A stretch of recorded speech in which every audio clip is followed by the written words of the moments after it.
The ability to have somebody who is kind of epitomizes what you think your country stands for has always been a major ambition.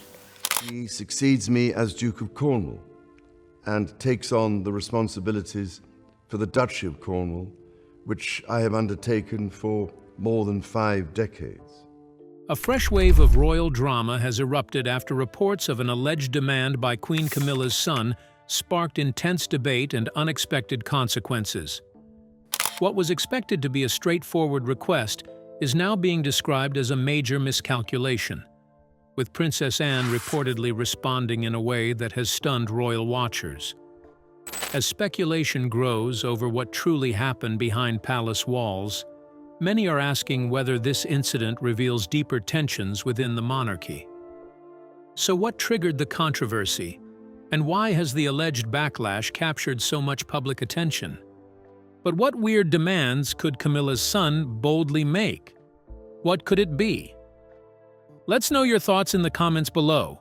To help us create more videos and uncover the latest royal drama, please subscribe. She combined these qualities with warmth, humor, and an unerring ability always to see the best in people. Royal protocol crushes. Tom's expectations. Tom Parker Bowles believed the biggest moment of his family's life had finally arrived. After years of watching his mother, Camilla, move from being one of the most controversial figures in Britain to standing on the edge of becoming queen, he reportedly saw a rare chance to raise the standing of the entire Parker Bowles family. As preparations for the historic coronation gathered pace, he was said to have become determined that his family should be seen as more than ordinary guests. In his view, this was the perfect time for them to be recognized alongside the royal family itself. Rather than quietly accepting whatever arrangements palace officials made, Tom reportedly pushed for something much bigger. He wanted his children, Lola and Freddie, to be seated with the immediate members of the royal family instead of among more distant relatives and invited guests. He also wanted his sister, Laura Lopes, and her children to receive the same prestigious placement. The request was about far more than where people would sit. It was about status, public image, and sending a message that the Parker Bowles family now belonged at the very heart of the monarchy. To many observers, the timing seemed surprising. For years, Tom had carefully presented himself as someone who preferred a normal life. He had built a successful career as a respected food writer and television personality, often speaking as though royal titles and palace politics meant very little to him. He appeared relaxed, independent, and uninterested in the privileges that came with being connected to the monarchy. Yet, as the coronation drew closer, that carefully crafted image seemed to change. Reports from palace insiders suggested that his requests were viewed not as humble appeals, but as bold demands. Some even felt he was acting as though his mother's new position automatically entitled the Parker Bowles family to honors and recognition they had never officially held. Inside the palace, however, tradition still mattered more than personal ambition. Every seating plan, invitation, and ceremonial detail was examined with extraordinary care because the coronation represented centuries of royal history and protocol. Nothing was left to chance, and no decision was made simply to satisfy personal wishes. When Tom's reported demands reached the Coronation Planning Committee, they landed before someone known for her unwavering respect for royal duty, Princess Anne. Famous for her discipline, direct manner, and lifelong commitment to protecting the monarchy's traditions, Anne had earned a reputation for refusing to bend the rules for anyone. She valued service over privilege and responsibility over personal gain. If Tom believed determination alone could rewrite centuries of royal protocol, he was about to discover that he had challenged perhaps the one royal least likely to compromise. What followed would become a remarkable clash between personal ambition and the unyielding traditions of the British monarchy. So, did his request sit well with Princess Anne? What was her response to this bold request? Let's delve into the details of Princess Anne's silent but devastating countermove. Princess Anne's silent royal revenge. Princess Anne never raised her voice. She did not summon an emergency meeting or create unnecessary drama behind palace walls. She did not whisper to reporters or allow stories to leak into the newspapers. Instead, she responded in the quietest yet most powerful way possible. With her usual calm and careful attention to detail, she simply adjusted the official plans. The changes were subtle on paper, but impossible to miss in reality. Tom Parker Bowles's children, who had hoped to enjoy a place close to the heart of the royal family, suddenly found themselves seated much farther away than anyone had expected. In fact, their seats were so distant from the central royal section that they appeared no different from ordinary invited guests. Any expectation that they would be seen as part of the monarchy's inner circle disappeared in an instant. The adjustments did not end there. The Parker Bowles family was also assigned a different arrival route and a separate place in the day's carefully planned procession. They would not walk behind the king. They would not appear in the most memorable photographs alongside the senior working royals. There would be no carefully staged images suggesting that they belonged to the royal family's central circle.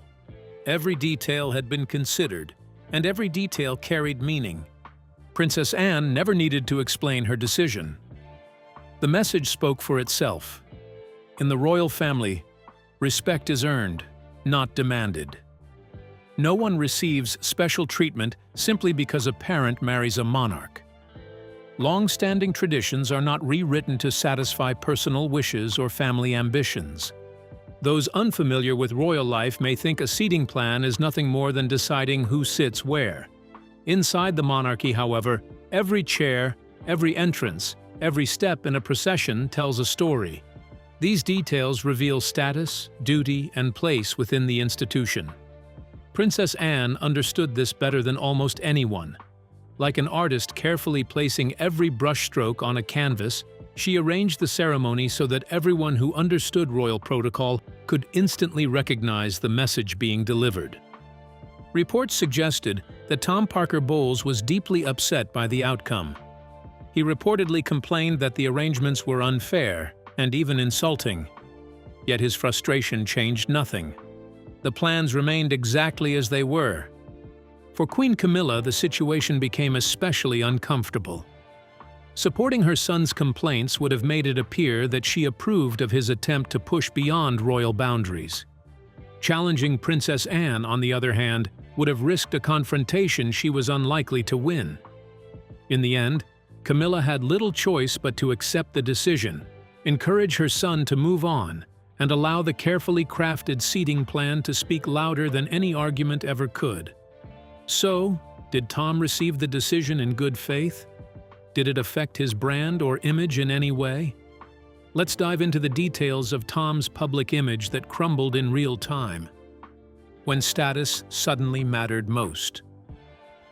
For years, Tom Parker Bowles carefully built a public image that made him seem completely different from the rest of the royal family. He presented himself as an easygoing food writer who preferred restaurant reviews to royal ceremonies.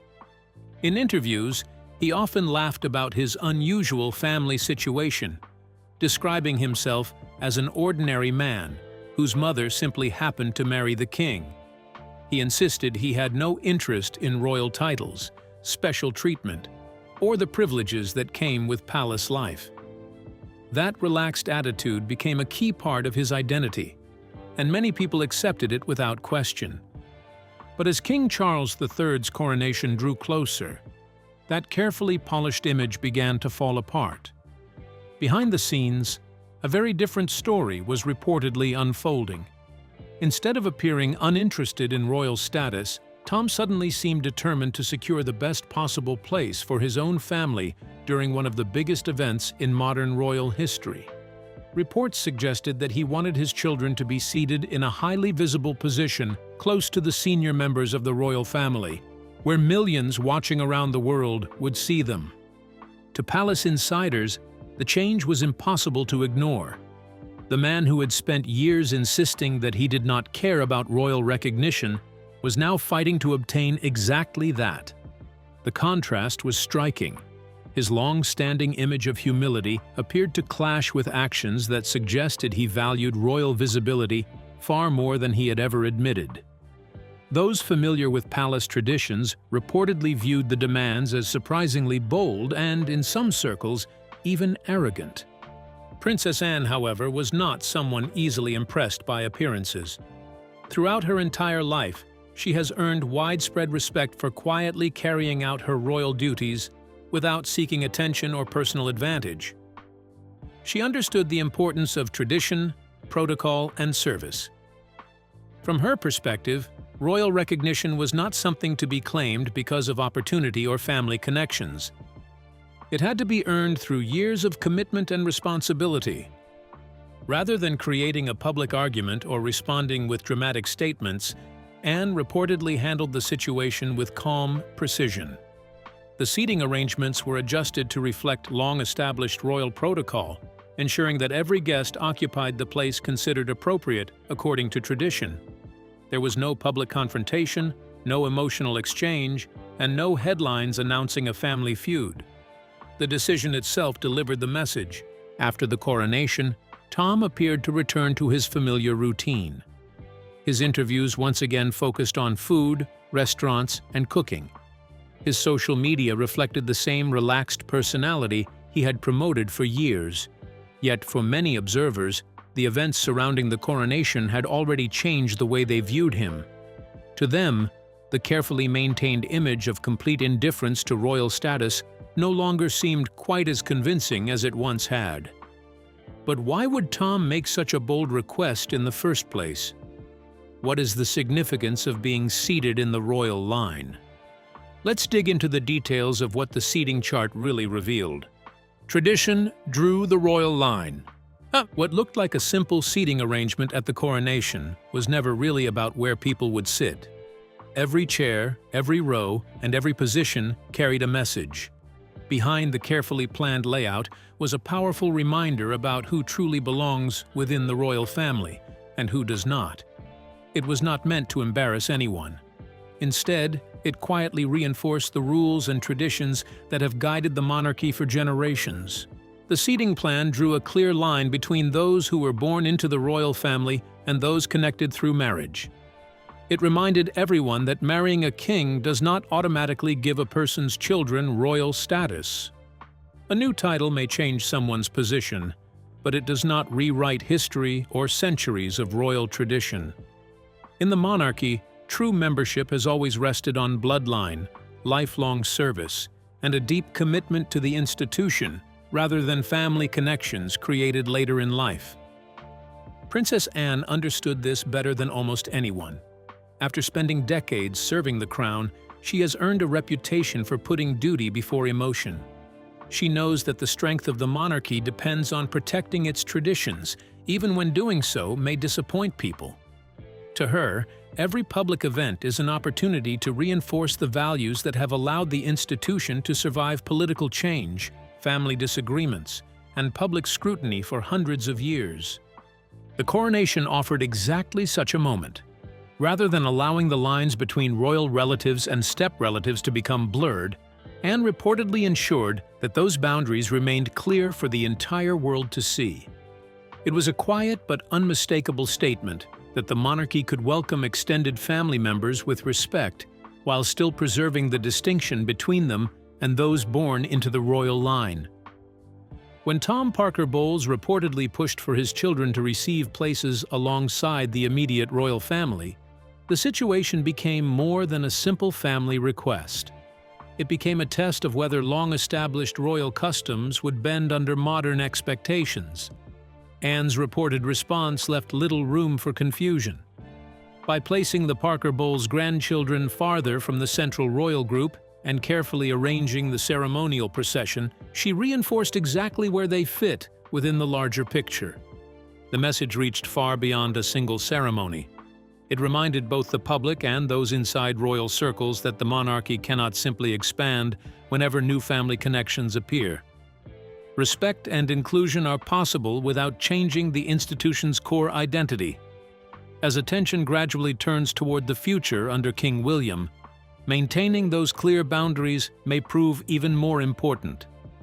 In the end, the coronation seating plan became a powerful symbol that tradition, duty, and royal heritage still define the monarchy more than personal wishes or changing family relationships ever could. How did Camilla feel about how it all went? Did she have anything she could do to help her son get into the royal line? Let's take a look at Camilla's painful bind. Camilla's most painful coronation moment.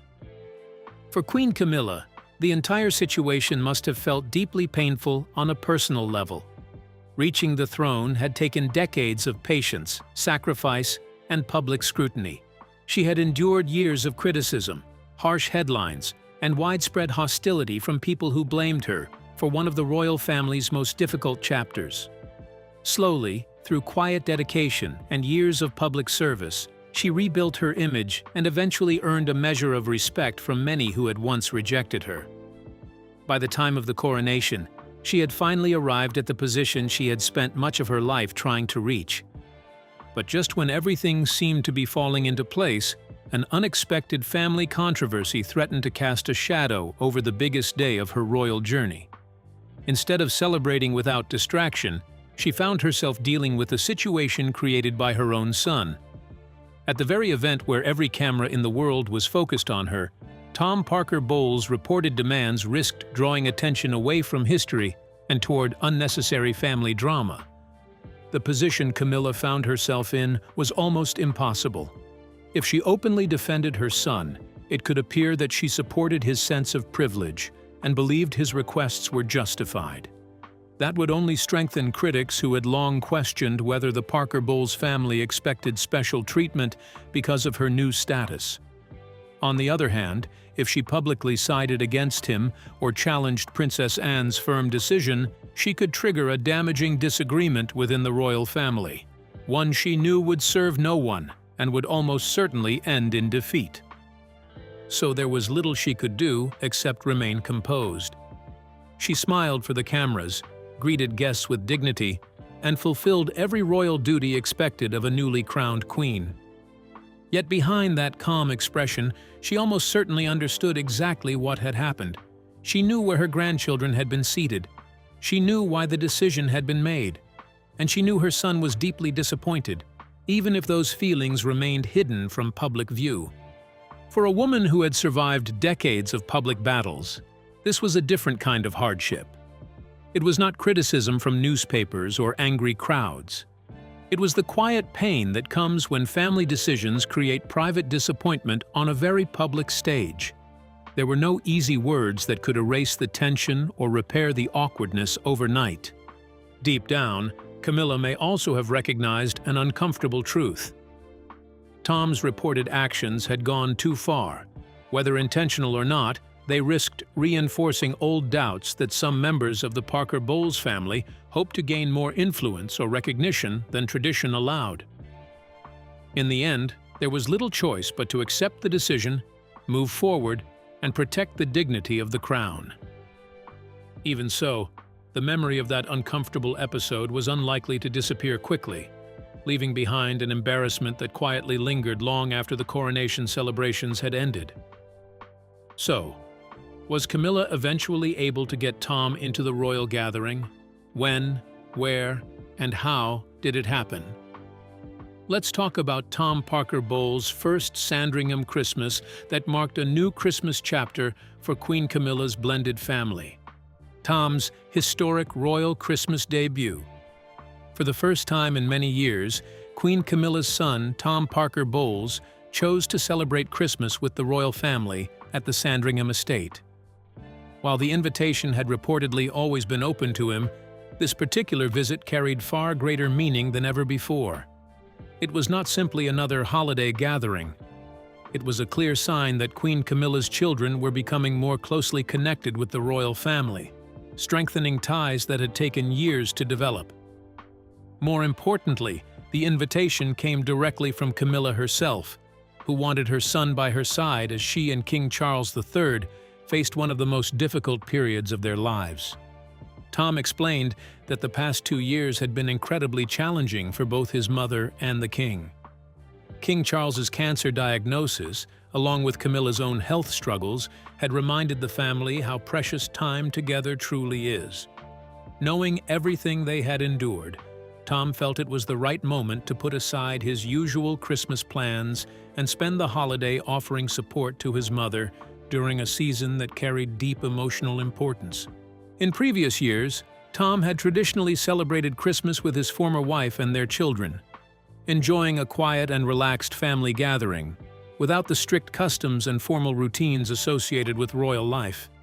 Accepting the invitation to Sandringham meant stepping into a completely different world. Even so, he approached the experience with curiosity and good humor. He openly admitted that he knew very little about the famous royal Christmas traditions, joking that he expected little more than roast turkey, Brussels sprouts, a church service, and the need to pack both a smart suit and a dinner jacket. Beyond the lighthearted comments, Tom spoke with genuine admiration for his mother's strength and determination. He praised the way Queen Camilla had remained steady despite the health problems affecting both herself and the king.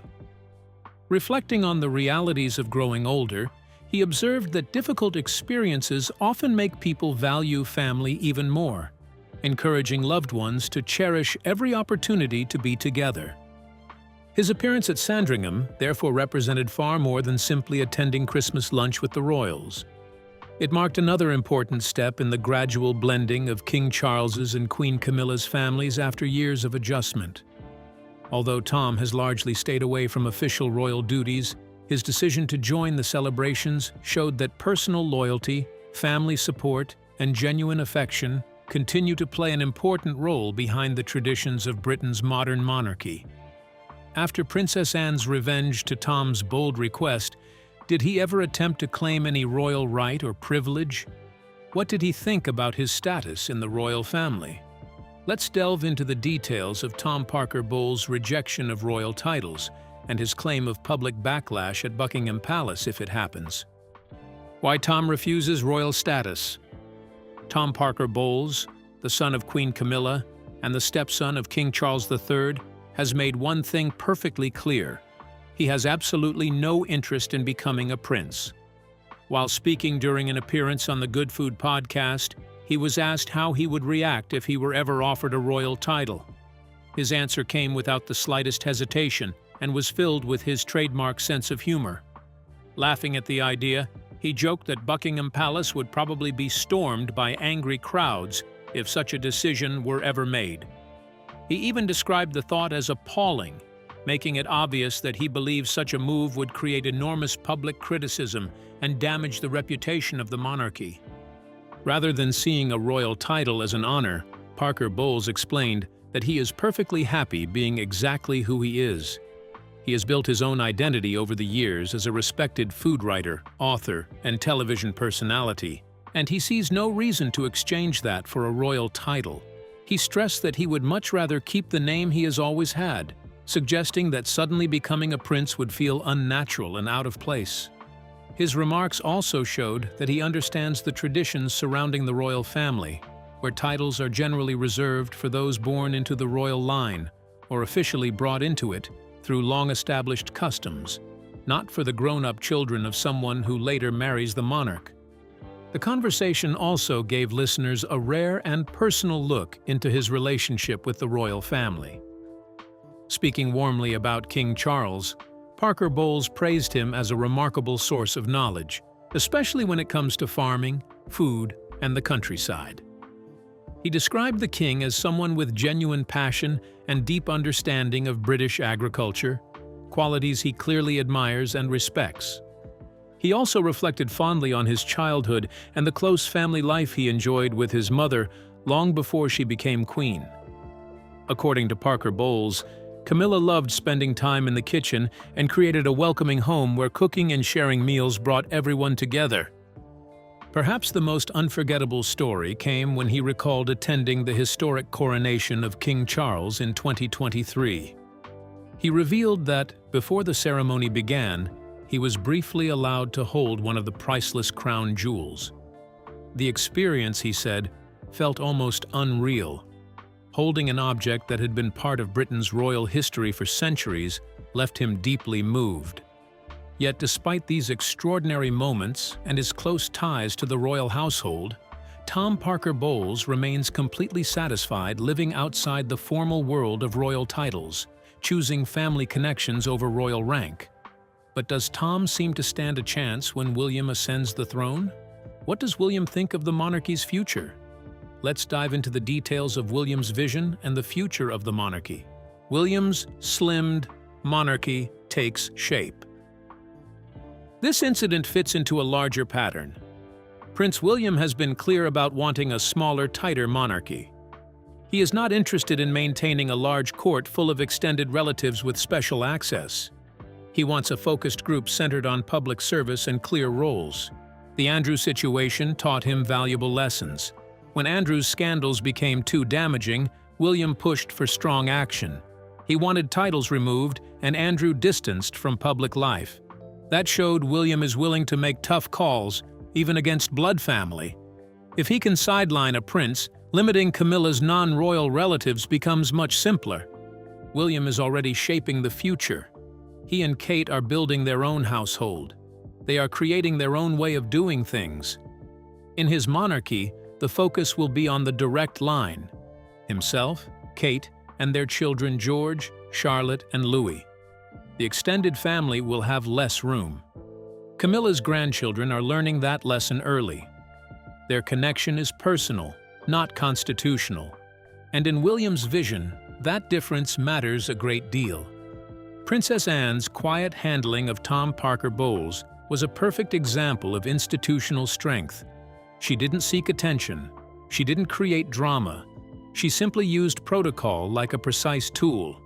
The seating chart became a permanent record of where the lines are drawn. Tom's children sat further back. They entered through a side door. They were present, but not prominent. The message was unmistakable. The royal family is in the middle of a quiet but profound shift. Charles's reign is winding down.